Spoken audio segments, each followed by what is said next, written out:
Patrick Kaser of Brandywine, $70 billion in assets, here to tell us about that. How do I spot a mismatch in the markets?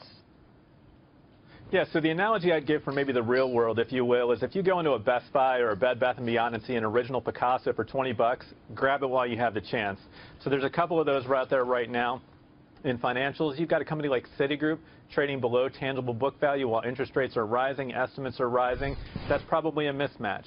KKR out there, another one, private equity, an administration that may be friendly to Wall Street and deals, trading at probably a single-digit PE and more than a 4% yield on earnings that could go higher from here. So that might be a mismatch. And then another sector we might look at is autos. Right now you've got companies like Magna, auto parts company, single-digit PE, strong balance sheet.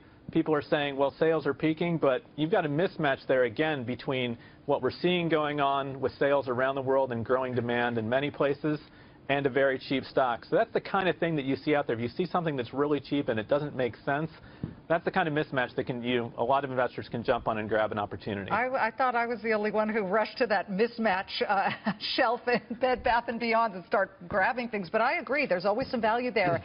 We're bumping up on a record. We're slightly below it right now for the Dow Jones Industrials in these final minutes.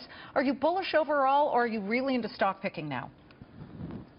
So we're really into stock picking because we look at the market at 18 times earnings, and that doesn't look like a mismatch. It looks like a fully valued market in a pretty decent economic environment. It does, yeah. But there are a lot of stocks out there at 10, 11, 12, 13 times earnings that are more cyclical in nature. That's probably where the opportunities are. So we're not bullish on the market overall. We think a lot of the defensive stocks are overexpensive. That might be the mismatch, okay. The things you don't want to own.